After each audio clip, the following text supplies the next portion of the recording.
Nanti mungkin Bawaslu ke depannya mungkin hanya sekedar lembaga peradilan khusus pemilu.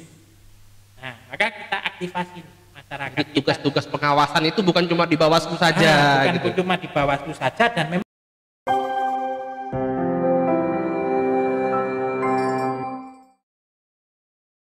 Oke, assalamualaikum warahmatullahi wabarakatuh. Sobat Awas, hari ini kita bertemu lagi di podcast Kompa. Lagi-lagi bertemu dengan saya setelah beberapa kali di podcast saya mungkin agak tenggelam. Digantikan dengan yang lebih bening-bening. Alhamdulillah.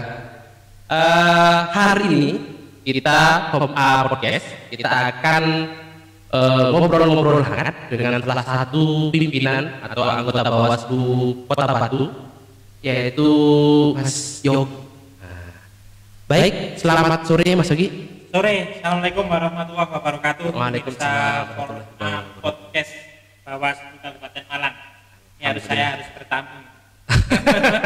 Sehat Mas? Alhamdulillah sehat. Alhamdulillah. Ini saya ngomongnya Mas Yogi ini kayaknya. Oke. Soalnya kok saya tuh kok lebih kayaknya masih muda banget. Ya. Nah, jadi saya kayaknya kalau manggil Pak kayaknya terkesan tua, jadi saya manggil Mas biar semangatnya itu memang kita tuh yang semangat muda. Ya, Gitu. ya.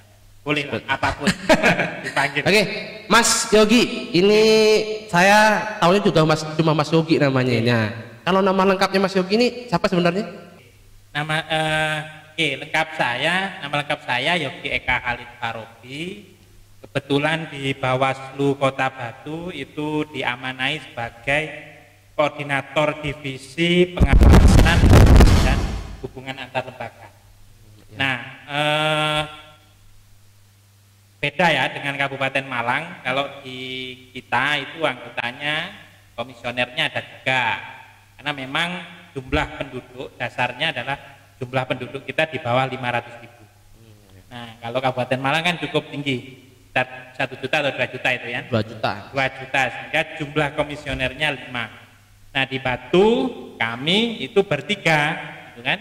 Bertiga, divisi sumber daya manusia dan organisasi, SDMO. terus saya PHL pengawasan, dan ada lagi Pak Supri itu di divisi hukum, penyelesaian sengketa dan penanganan pelanggaran. Ya. Sebelum saya di pengawasan itu atau di Bawaslu, dulu saya adalah anggota KIPP. Independen Pemantau Pemilu, gitu kan? Jadi semacam kayak lembaga independen Mas. Ya, Tapi Komite Independen Pemantau Pemilu yang kebetulan amanah untuk Kota Batu itu saya yang memimpin. Jadi awal-awal itu Malang Raya pengurusan di KIPP itu. Terus kemudian dipecah karena memang mengharuskan seperti itu. ya. Setiap kabupaten kota Malang ada, Kota Batu ada, Kabupaten Malang juga ada ketika itu. Nah, kebetulan saya yang mengampu atau kemudian dipercaya oleh kawan-kawan di Kota Batu untuk menjadi aktivis KIPP di Kota Batu. Nah, itu sejak tahun 2009 ketika akhir semester ya, sudah menjelang skripsi pada waktu itu, pemilu ya kan. Nah, terus kemudian juga kegiatan dari pemilu ke pemilu, pilkada ke pilkada, sampai kemudian di tahun 2007 ketika umur sudah cukup, 2017 ya. 2017 umur sudah cukup, mendaftar sebagai anggota Panwaslu. Jadi dulu masih Panwas. Awal-awal Panwaslu. Panwaslu pemilihan gubernur dan wakil gubernur Jawa Timur. Itu Panwaslu kabupaten tapi Panwaslu Kota. Panwaslu Kota Ya. Batu itu dilantik di Juni 2017 untuk gelaran Pilgub Jatim. Ya. Nah, Pilgub Jatim selesai, ada undang-undang baru. Undang-undang baru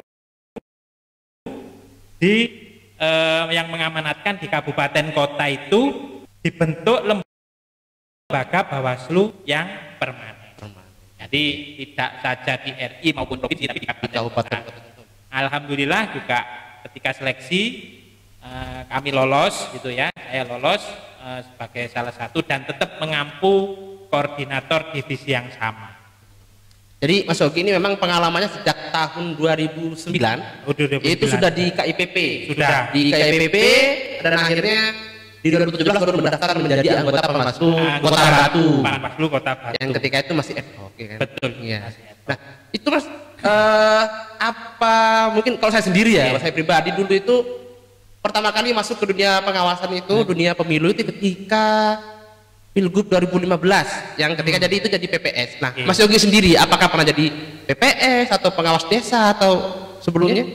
Saya murni sebagai murni sebagai LSM ya, pemantau pemilu. Kalau konteks LSM-nya pemilu itu pemantau pemilu sejak tahun 2009 pemilu, terus kemudian 2014, 2015 bahkan saya memantau di Kabupaten Malang juga. Kabupaten Malang. Nah, pilkada ketika itu pilgub ya. Ya, pilbub pemilihan bupati itu. Tapi pada waktu di sela-sela itu karena ketika itu masalahnya adalah umur gitu ya. Saya belum mencapai batas minimal, pernah kami menjadi tim teknis seleksi dari Panwaslu mulai tahun 2012. Jadi ketika dulu itu selektornya atau seleksi untuk Kota Batu itu dari Jakarta langsung. Pada waktu itu Mas Jojo Rohi, koordinator kami KIPP, kebetulan menjadi penanggung jawab di Kota Batu. Kami menjadi tim teknis ya, nyebar undangan, sosialisasi, menghubungi wartawan, sosialisasi dengan Kesbang dan sebagainya. Itu pernah kita lakukan seperti itu dengan kondisi yang sangat jauh dari kata normal lah, sangat terbatas ketika itu di Kota Batu pada waktu itu, sehingga mereka masuk di 2012, kemudian di 2013 Pilgub, 2014 pemilu, ya kan? Nah, tapi saya tetap sebagai pemantau pada waktu itu. Masih KIPP. Masih istiqomah di KIPP, tidak menjadi bagian dari penyelenggara. Murni menjadi penyelenggara itu ketika Panwas di 2017. Sejak Mas Yogi menjadi salah satu pimpinan atau anggota Bawaslu Kota Batu, Mas Yogi, apa sih yang Mas Yogi mungkin ada hal mungkin pesan atau kesannya lebih ke kesan menjadi pengawas yang itu menjadi pengawas pemilu resmi dan menjadi pengawas pemantau. Menurut Mas Yogi itu apa perbedaan yang sangat signifikan dari menjadi anggota KIPP, bahkan dari kan koordinator KIPP Kota Batu dan akhirnya menjadi salah satu anggota Panwaslu Kota Batu ketika itu, gitu. Mungkin ya ada signifikan atau bagaimana perubahan? Cukup banyak perbedaan. Ya, cukup banyak, terutama ketika ngomong persoalan budaya. Yeah. Jadi kalau budaya jelas kita lembaga negara, ritme birokrasi harus kita ikuti. Yang mengatur ada regulasi, terutama juga yang kedua persoalan anggaran. Dulu kita urunan untuk KIPP. Iya, KIPP itu urunan. Kecuali kalau dulu tahun 1999 ketika pemilu yang paling pemilu yang paling terbuka itu ada pembiayaan, tapi kemudian semakin hari kita ditinggalkan karena mungkin demokrasi kita dianggap sudah lebih dewasa. Nah, kita urunan, proses-proses itu kita lalui. Nah, dari pengalaman itulah, ya perjuangan itulah kemudian kita sampai ngerekrut orang, terus kemudian mengkoordinasi ketika bagaimana menghadapi masa tenang, menghadapi kampanye, bagaimana relasi dengan wartawan untuk kita menyuarakan bagaimana hasil-hasil pemantauan dulu. Nah, ini kita lakukan mandiri. Nah, hari ini ketika menjadi penyelenggara jelas terfasilitasi. Tentunya kemudian dengan fasilitasi ini memang ada keuntungan-keuntungan. Kita lebih mudah untuk karena sesama lembaga negara berkoordinasi dengan instansi vertikal, berkoordinasi seperti TNI, Polri, Kejaksaan karena masuk di Gakumdu. Terus kemudian ketika kita mengundang banyak orang ya enak, konstruksi sudah tersedia. Seperti itu. Nggak perlu urunan lagi, Mas. Urunan lagi gitu kan. Nggak perlu urunan lagi. Nah, ini keasikannya. Yang jelas bahwa paling asik juga ketika di pengawas ini kita itu lebih lebih luwes di dalam mengeksplorasi di dalam menciptakan kegiatan-kegiatan yang sifatnya ini mampu menumbuhkan budaya pengawasan partisipatif. Nah, lebih luasnya apa? Jadi kita bisa menggandeng banyak orang. Misalnya kita kadangkala tidak terpikirkan kan tokoh jaranan, ya kan, tokoh seni budaya. Terus kemudian apa, grup tari apa, tari topeng dan sebagainya bisa kita gunakan untuk ajak untuk sosialisasi. Nah itu keluasan-keluasan yang kemudian kita bisa lakukan di Bawaslu, termasuk misalnya hari ini kita membangun MOU dengan lembaga-lembaga pendidikan, kampus, terus kemudian SLTA, ya kan, SMA, MA dan SMK misalnya, yang notabene adalah mereka yang sedang taraf untuk sebagai pemilih pemula. Nah, itu kita bisa masuk sesama lembaga negara ini memiliki keleluasaan itu. Mungkin beda ya dengan, mohon maaf, misalnya dengan KPU sistem mereka, tahapan jalan. Kita melakukan pengawasan, memang iya berdasarkan tahapan, tapi untuk optimalisasi pengawasan yang kita lakukan, kita bisa bergerak lincah, membangun mitra, kemudian mengidekreasikan, ya apalah, lebih inovatif, lebih efektif dan sebagainya. Kita tidak terpikirkan misalnya harus membuat pantun pengawasan, puisi pengawasan. Nah, itu kan tidak terpikirkan, tapi keleluasaan ini bisa kita peroleh ketika di Bawaslu. Jadi bilang ketika di Bawaslu itu kita bisa lebih apa ya, banyak hal-hal yang bisa kita lakukan. Betul, karena banyak. Kita ada kemudahan untuk bermitra, atau ya kan? Anggaran sudah ada. Iya kan, nggak perlu urunan lagi gitu. Kayaknya Mas Yogi ini kalau disuruh milih ini jadi KIPP lagi atau tetap jadi Bawaslu Kota Batu ini? Jabatan ini kan ada batasnya. Nah, kita harus menyadari akan hal itu, gitu kan? Jabatan ada batasnya, kita wajib untuk kembali lagi ke masyarakat. Nah, ini tantangan-tantangan ini kan bisa jadi pengalaman. Salah satu yang kita gunakan ketika nanti tetap kita aktif di kampus, kita aktif di masyarakat, kita aktif di misalnya di pemantau di KIPP lagi. Nah, ini jaringannya ini masih tetap ada. Nah, itulah yang kita perlu maintenance bahasanya sekarang itu kan. Perlu kita maintenance, kita perlu rawat. Nah, sehingga nanti tetap core untuk kemudian penegakan hukum pemilu, mengajak untuk berpartisipasi, melawan politik uang, melawan politisasi sara akan terus kita bangun dengan jejaring-jejaring yang ada. Malah nanti ini termasuk ketika nanti ada SKPP itu nanti, SKPP Sekolah Kader Pengawasan Partisipatif itu. Berarti yang kalau dilihat dari tadi bisa bisa menggandeng pegiat tari jaranan, seni dan lain-lainnya. Dan salah satunya kita menyebutnya dengan pengawasan partisipatif. Betul. Gitu Mas ya. Dan salah satu program yang mungkin perlu saya gali sebenarnya kan, kalau kembali tentang pengawasan partisipatif, apalagi Mas Yogi ini di PHL ya, berarti ada program yang namanya SKPP, Sekolah Kader Pengawasan Partisipatif, yang kalau tidak salah itu sudah angkatan ini kedua kalinya Mas ya. Ketiga. Tahun 2020 itu dilakukan secara daring. Jadi pertama di 2019, 2020 itu karena pandemi. Nah, habis ini sekarang ditata lagi nih SKPP. Offline lagi, tentu dengan protokol kesehatan yang ketat. Ya. Gitu. Jadi gini, kalau perihal SKPP, ini merupakan program prioritasnya, bagian dari nawacitanya Presiden Jokowi, gitu kan? Nah, salah satu program unggulannya adalah penguatan demokratisasi di kalangan atau kaum muda. Jadi internalisasi nilai-nilai demokrasi, perilaku yang demokratis dan sampai pada sikap, itu kan? Nah, 2021 ini Bawaslu RI itu kemudian memilih 100 daerah se-Indonesia untuk digunakan sebagai tempat penyelenggaraan sekolah kader pengawasan partisipatif. Nah, dari 100 itu salah satunya di Kota Batu. Ya, Kota Batu terpilih. Kalau di Jawa Timur ada 8, ya. Mulai dari Madiun, Bojonegoro, Lamongan, Gresik, kemudian Mojokerto, Pasuruan, Surabaya, dan Batu, gitu kan. Nah, ini dipilih untuk sebagai penyelenggara SKPP.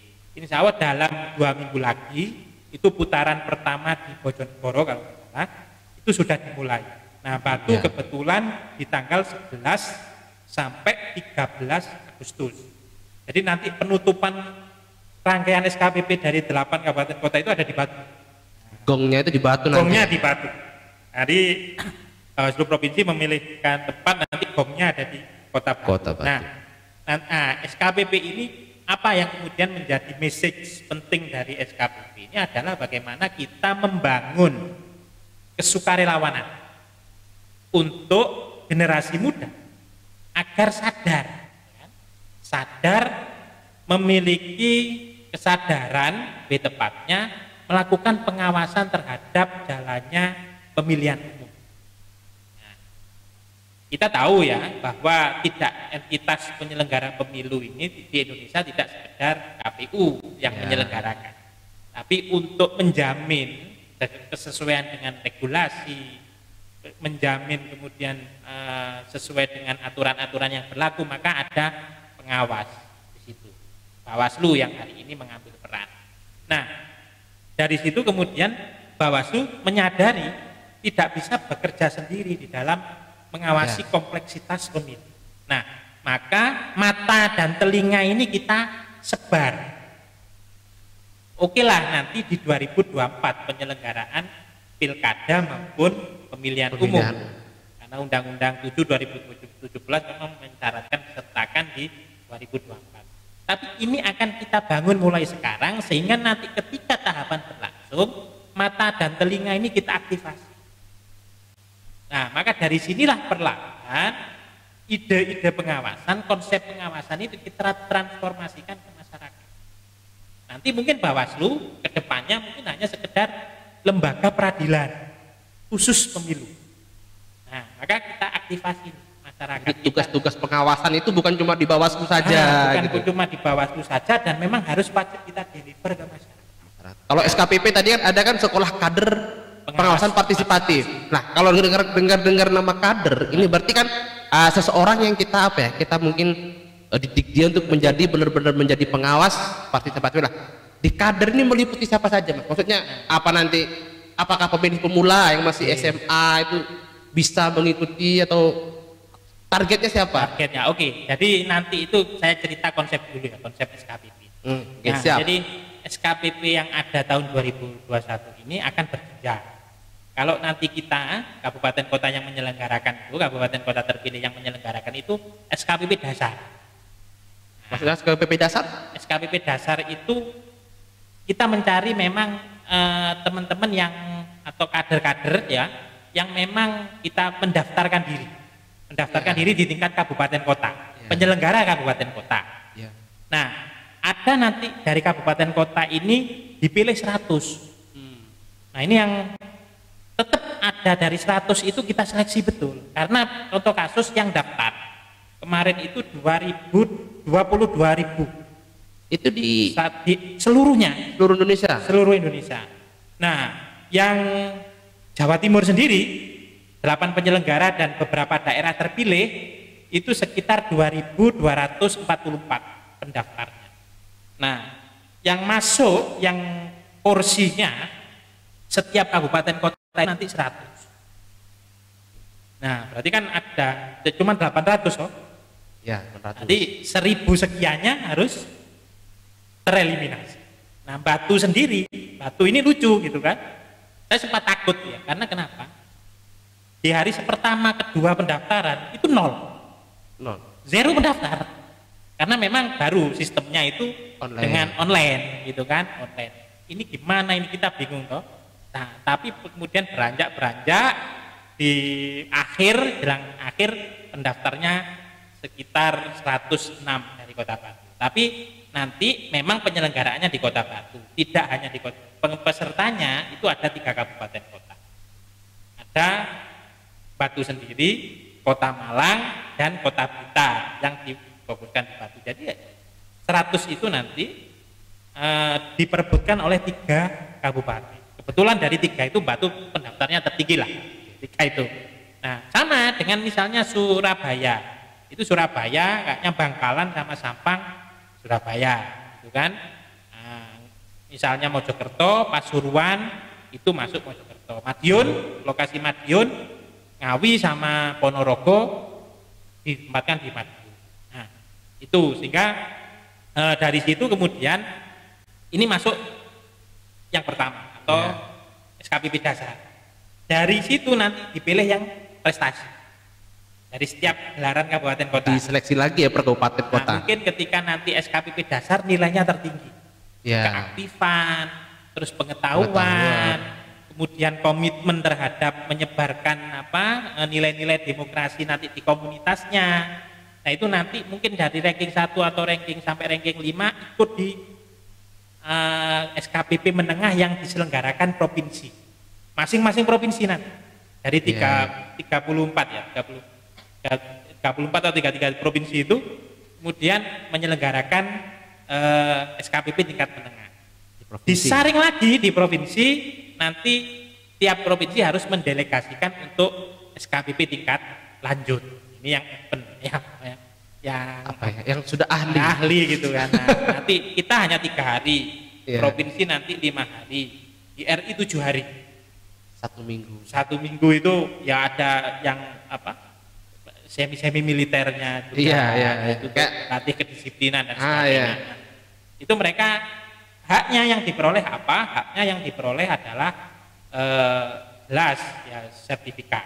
Tapi yang perlu menjadi catatan gini, Mas David. Jadi apakah kemudian setelah lulus SKPP otomatis jadi penyelenggara? Enggak. Ini yang perlu diketahui. Soalnya banyak orang dikira setelah lulus SKPP itu jadi pengawas pemilu. Enggak. Jadi harapannya bukan itu. Oke, kalau ya kemudian bisa bersaing terus secara administratif, umur, pendidikan dan sebagainya itu lolos. Oke. Tapi yang paling mendasar ketika sebagai seorang kader, ingat hal yang utama adalah kesukarelawanan. Kesukarelawannya itu mampu media memiliki semacam pengetahuan, mampu memiliki pengetahuan mana sih pelanggaran, mana tidak. Ketika APK ini dipasang di masjid, depan musola, pelanggaran atau tidak. Nah, ketika dia melakukan politik uang, misalnya peserta pemilu ini melakukan politik uang besarannya 200.000, itu masuk pelanggaran atau tidak? Pelanggarannya pelanggaran apa? Undang-undang yang mana? Undang-undang yang mana? Dia tahu dulu. Ya. Tahu dulu, baru kemudian dia memiliki kesadaran. Oh iya, sadar. Ini di masyarakatku, misalnya ada grup-grup WA-nya ibu-ibu RT, bapak-bapak RW itu kok senang kali kemudian ada, mohon maaf misalnya kadrun dan seperti itu. Nah, itu kok ada kampanye hitam dan sebagainya. Nah, itu kan dia sadar. Maka kita sadar, oh iya ini salah. Maka bagaimana kemudian ketika sadar itu, maka dia harus mengambil sikap. Hal yang simpel seperti itu, itulah yang kemudian menjadi semacam tujuan dari SKPP itu, output dari penyelenggaraan SKPP. Nah, kemudian dari sadar itu dia harus melakukan apa? Direplikasilah kepada organ-organ yang menaunginya. Jadi saya lihat tracking peserta itu, alhamdulillah mereka memiliki background organisasi yang mapan. Ada yang organisasi mahasiswa ekstra kampus, PMII, HMI, GMNI, IMM dan sebagainya, itu masuk di sana. Ada yang mungkin saya menyebutnya organisasi kepemudaan, GP Ansor, IMM, ya kan, terus kemudian pelajar Muhammadiyah, pemuda Muhammadiyah dan sebagainya, sampai pada disabilitas. Ada Mas? Ada di Batu itu 3 disabilitasnya. 3 pendaftar maksudnya? 3 pendaftar semuanya disabilitas rungu, sehingga kita harus menyediakan juru bahasa. Ya, juru bahasa itu yang membantu dia itu, yang mendampinginya, yaitu kita sediakan juga. Nah, mereka nanti diharapkan seperti itu, mendiseminasi pengetahuan tentang pengawasan pemilu dan membangun kesadaran di komunitasnya masing-masing. Nah, kalau ini 100 daerah ya kan, diselenggarakan di status daerah dengan beberapa kabupaten kota itu akan cukup masif. Harapannya seperti itu. Nah, ditambah lagi ketika 2020 ada daring, 2019 beberapa kabupaten kota itu menyelenggarakan KPP.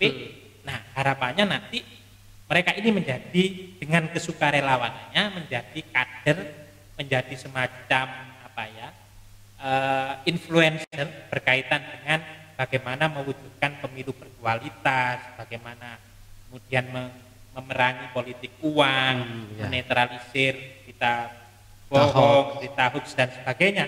Nah, mereka inilah yang kemudian menjadi influencer. Apalagi saya kemudian melihatnya itu, men-trackingnya itu dengan bagaimana kepemilikan media sosialnya. Punya enggak?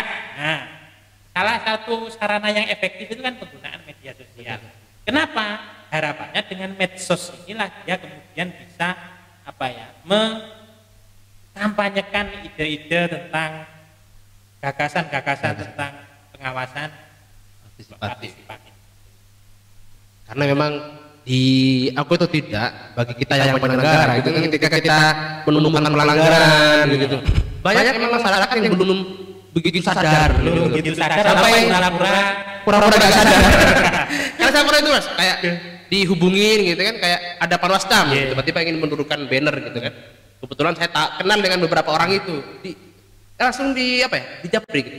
Mas Jabir, itu kan banner saya taruh di pohon saya, yang nanam itu juga saya, itu kenapa diturunkan? Wah, itu kayaknya dampaknya kayaknya kalau itu berarti kan sebenarnya tahu melanggar. Betul. Tetapi dia itu kayak mencari celah-celah yang ingin menantang lah. Mungkin dia dengan adanya SKPP kita beragil menambah menambah teman kita, menambah pasukan Bawaslu tentunya dalam hal pengawasan. Ya, kalau itu akhirnya kita membincang periode kemarin ketika mungkin Mas Dapir kebetulan Kabupaten Malang ada pilkada. Ya, kalau kami nanti pilkadanya di 2024 di Kota Batu itu. Maka jumlah ketika yang melapor sama temuan itu kan jomplang kan. Nah, berapa Mas di Batu? Kalau ya laporan hanya satu, temuan ya, mencapai ratusan mulai dari APK dan sebagainya. Nah, itu kan jomplang. Harapannya kan nanti imbang. Temuannya oke, tapi laporan masyarakat inilah yang kemudian menjadi parameter atau tolak ukur bahwa partisipasi masyarakat itu baik. Memang oke lah kita hargai kadang melalui WA kita, Mas, di depan sekolah tempat saya itu dipasangi banner caleg A, ini bagaimana? Oke, akhirnya kan informasi awal kita jadikan temuan. Akhirnya bukan melapor malah temuan kita. Itu kan harapannya mereka memiliki, bahkan selesainya dengan mereka yang sedang memasang, misalnya karena SKPP dia paham, Mas, ketika Mas jangan dipasang di sini karena ini adalah Mas atau Mbak, ini jangan dipasang di sini karena mereka ini adalah tempat ibadah, ini adalah tempat pendidikan, pasalnya ini. Nah, itu harus ada dalam diri atau figur dari kader itu, figur dari kader, sehingga oh iya Mas, Mbak, mohon maaf saya nggak tahu aturannya, itu kadang ada. Nah, terus masuk juga bagaimana ketika menghadapi misalnya informasi ada politik uang dan sebagainya. Kalau mereka takut kan secara otomatis mereka bisa menjadi pelapor yang berkunjung langsung ke kantor kan gitu. Nah, inilah yang menjadi harapan tadi. Maka nanti ini kita ngomong persoalan teknisnya, penyelenggaraan pendidikannya bagaimana. Murni ini nanti full andragogi. Jadi pendidikan orang dewasa. SKPP ini. Jadi murni pendidikan orang dewasa. Narasumber itu bukan sebagai guru yang harus didengarkan pidatonya. Enggak. Mereka ketika kemarin TUT, Sabtu Minggu kemarin TUT, murni harus diimplementasikan metode pembelajaran andragogi. Narasumbernya adalah Bawaslu RI,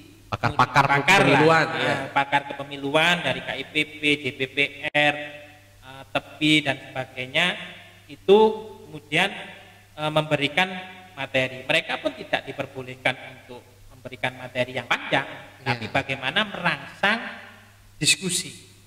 Karena apa yang menjadi dasar bahwa setiap manusia, setiap kader atau calon kader, setiap peserta ini pasti berangkat tidak dengan pikiran kosong ya, pikiran kosong. Ibaratnya gelas itu kan, tidak dengan gelas yang kosong, tapi pada isi dengan berbagai ukuran.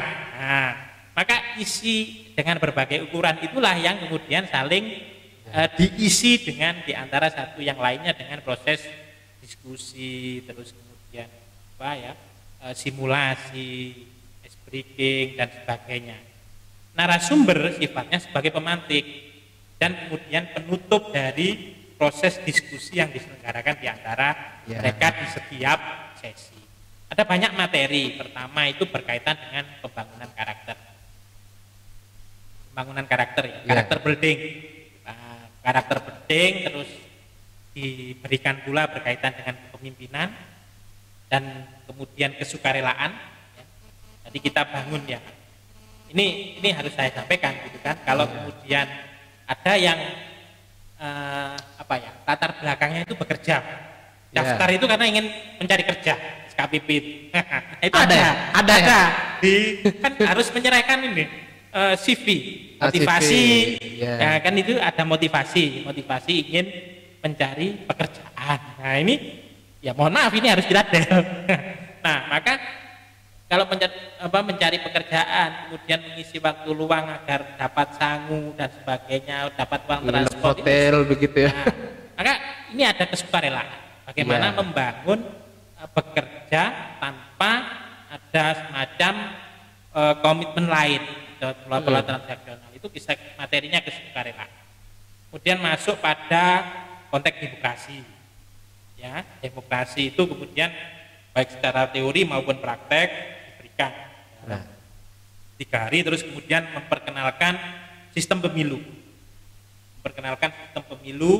di Indonesia, di luar negeri, perbandingan gitu ya, sampai pada pengawasan itu apa sih, apa, terakhir itu hukum, sistem hukum pemilu di Indonesia. Nah itu materinya ya, jadi kayak lengkap itu Mas, mulai dari karakter buildingnya sampai pengetahuan kepemiluan, pengetahuan hukum dan lain-lainnya juga nanti akan disampaikan. Dan ya kalau batu informasi itu ya memang pendaftarannya sudah ditutup Mas. Pendaftaran itu terakhir di 28 Mei. Hanya pada waktu itu pendaftaran dibuka hari Senin, ya kan, ditutup hari Jumat. Nah, itu pendaftarnya 22.000 yang se-Indonesia itu. 5 hari ya? 5 hari. Itu kalau 10 hari nanti 2 kali lipat itu. Nah, banyak lagi. Itu belum Papua. Papua pada waktu sampai hari ini kayaknya sedang mengalami gangguan jaringan. Papua Barat maupun Papua. Mereka datang ke Jakarta dengan membawa langsung memasuki itu. Nah kan proses afirmasi sama dengan tapi sudah selesai. Setelah dari Papua juga luar biasa antusiasmenya.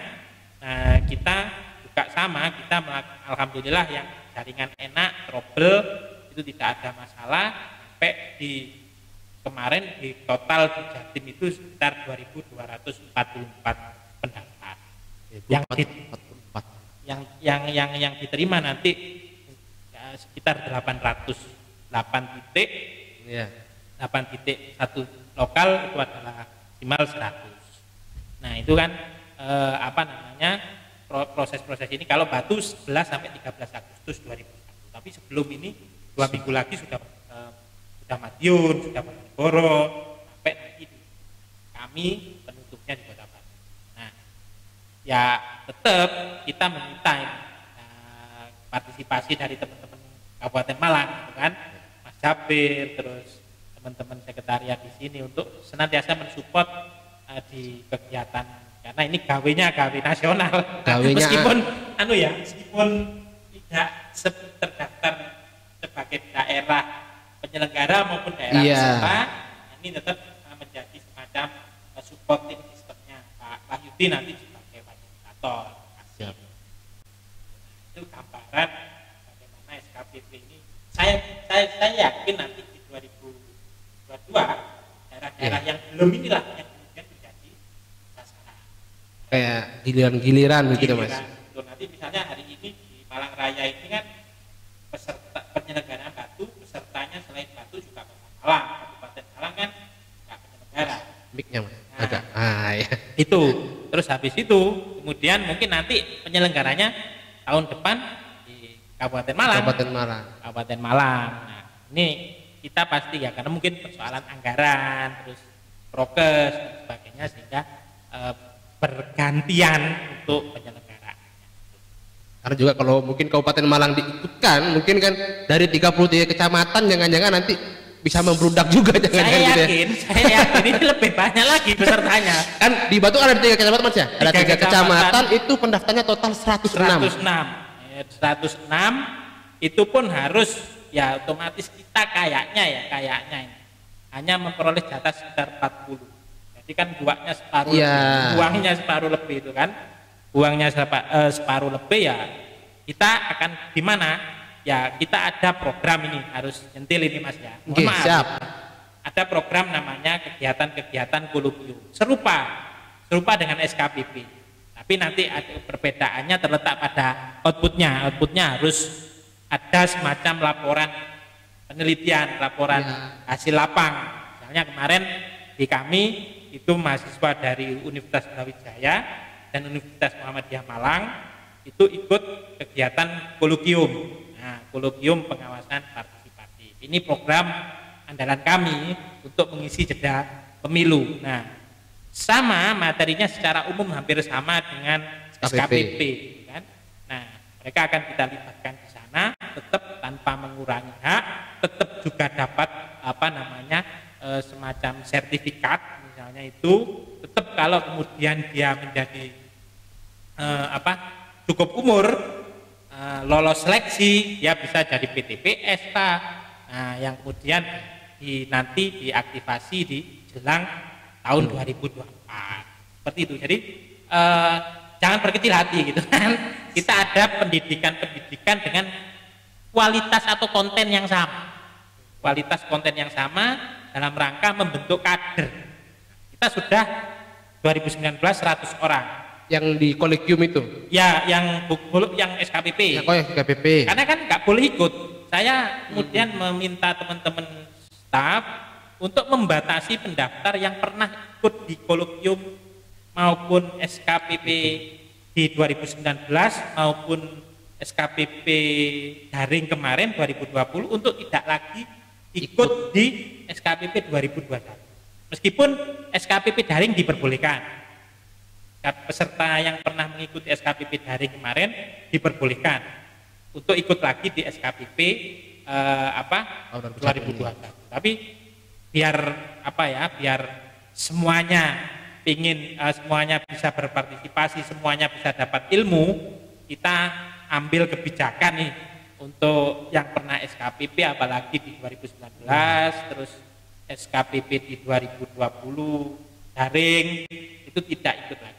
Tapi alhamdulillah kita harus menseleksi membuang setengah lebih untuk tidak ikut lagi. Nah, ini yang kemudian saya kira saya masih berkeyakinan bahwa hal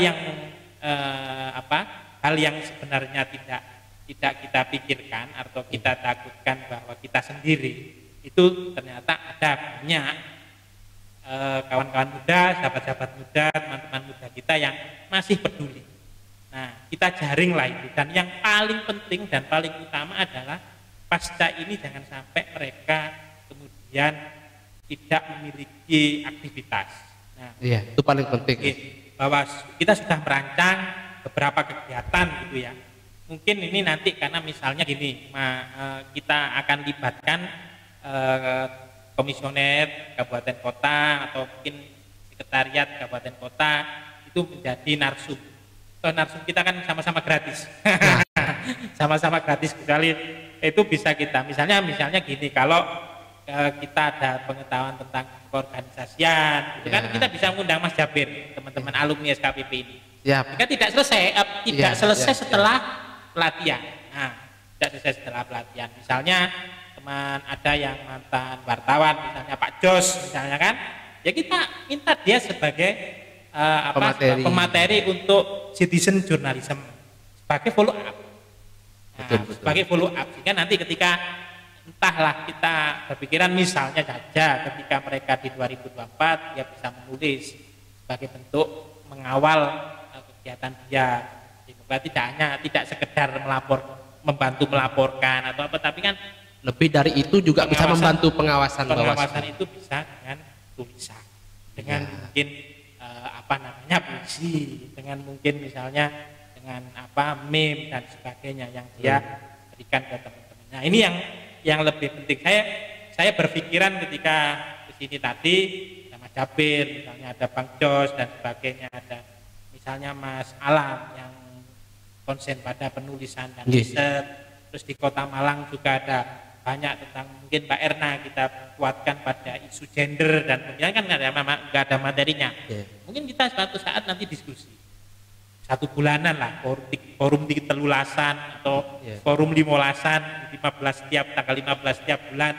Itulah yang paling penting untuk kita maintain.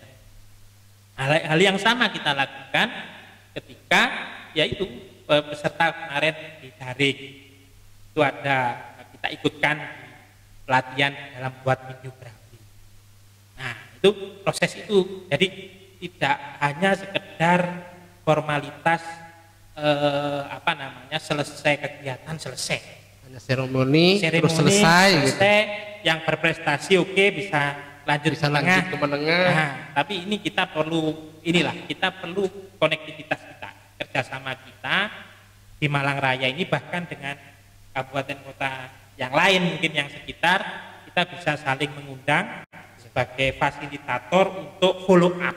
Nah, kalau kita aktif di kaderisasi organ-organ di mahasiswa kan ada kaderisasi, follow up kaderisasi ini yang agar ritme pengetahuan mereka, ritme kesadaran mereka, ritme sikap mereka itu tetap terjaga. Kenapa? Saling ketemu 1 bulan sekali lah, mungkin hari ini pembuatan videografi lah, akhirnya ikut, terus ya kita bangun siapa yang untuk nanti ada pelatihan riset by Google Form dan sebagainya, itu kan bisa. Nah ini sebagai langkah untuk kita nanti sekali lagi aktivasi di jelang pemilu. Ini jaringan ini, mata dan telinga kita, itulah yang saya sebutkan. Jadi memang di SKPP itu memang tujuannya itu jangkanya jangka panjang, bukan jangka pendek yang hanya selesai di acara pembukaan terus penyampaian materi selesai. Ternyata memang mungkin ini juga evaluasi Mas ya. Karena sebelumnya juga SKPP yang dilaksanakan sebelumnya nampaknya RTL-nya masih kurang banget. Tadi kalau saya mau dengar kayak ada forum Telulasan, Limolasan, kayak itu kan benar-benar merawat benar-benar kader gitu kan. Jadi bukan hanya peserta gitu. Kalau di Batu itu misalnya SKPP 2 daring, kita libatkan untuk kemarin ada pelatihan pembuatan video. Jadi kemudian 2019 itu kita libatkan juga untuk misalnya pelatihan penulisan kita. Nah di Kabupaten Kediri ini sebagai cerita, itu ada forum Telulasan. Ini ngumpul, gitu kan? Itu dari yang SKPP 2019 daring itu dalam satu diskusi itu berarti. Dalam satu diskusi. Hadir atau enggak, tapi semuanya kita harapkan hadir lah semuanya untuk kita kan ada tempat, ada wifi misalnya di kantor kita ada tempat lokasinya strategis lah, jadikan ini kantor-kantor ini sebagai rumah. Ini cita-cita kita bangun konektivitasnya, kita bangun kolektivitas kita bareng yang mungkin ada misalnya dari Kabupaten Malang jago podcast nih. Kita coba untuk explore di teman-teman nanti, misalnya terus di Kota Malang ada yang jago menulis, misalnya kami ada yang misalnya buat riset dan sebagainya. Ini kita bisa elaborasikan sebagai nanti bentuk RTL. Yang penting apa? Ya transformasi ilmu, terus komunikasi tetap terjaga. Itu yang paling penting, silaturahim dan juga diskusi itu yang menambah pengetahuan kita. Bahasa awamnya adalah bahasa yang mengenanya silaturahim. Silaturahim. Jadi kalau orang-orang paham silaturahim, ya, mungkin orang lain paham silaturahim, kita RTL, gitu. Bahasa kerennya seperti itu. Ya, ya mereka ya jangan harap mereka semuanya ikut, jangan harap. Tapi ada orang-orang yang konsisten, itulah yang kemudian kita pantas kita ajak, dan kader sejati dari pengawas partisipatif itu nanti setelah RTL. Karena memang kalau di kaderisasi itu kita mengenal yang namanya seleksi alam. Oke, meskipun katakanlah ya betul. Jadi tetap mereka kita fasilitasi ya. Kalau peserta nanti di hari 11 Agustus sampai 13 Agustus itu kita fasilitasi di hotel berbintang gitu kan, menginap. Mohon maaf, misalnya harus saya bocorkan, ada uang saku sekaligus transport. Itu yang menarik gitu kayaknya. Iya. Kayak ditunggu-tunggu. Tapi ketika nanti follow up, ya itu kita tes-tesannya itu ada follow up bahasanya ya. Teko apa enggak gitu. Teko apa enggak gitu, karena sudah ilmu saja yang diberikan. Ya. Ilmu saja yang diberikan sehingga mereka bisa menjalin komunikasi dengan kita. Ilmunya ini senantiasa terasah terus. Latihan menulis, bagaimana kemudian dia menulis opini tentang pengawasan, latihan videografi, bagaimana dia membuat video pendek tentang pengawasan partisipatif, terus bagaimana kemudian dia membuat meme tentang anti politik uang, tentang politisasi SARA, larangan-larangannya dan sebagainya. Nah itu ya yang kira-kira lebih pentingnya itu, selain memang penyelenggaraan, kita harapkan memang sukses juga penyelenggaraan di hari H 11 sampai 13 Agustus itu juga sukses paskanya atau follow up-nya. Sukses follow up. Oke, Mas Yogi, terima kasih banget ini panjang lebar, terutama tadi mulai dari pengalaman Mas Yogi dari awal ke pemiluan sampai sekarang masih aktif. Ya ini kan mungkin potret salah satu kader gitu kan, dari awal KIPP yang iuran sampai sekarang.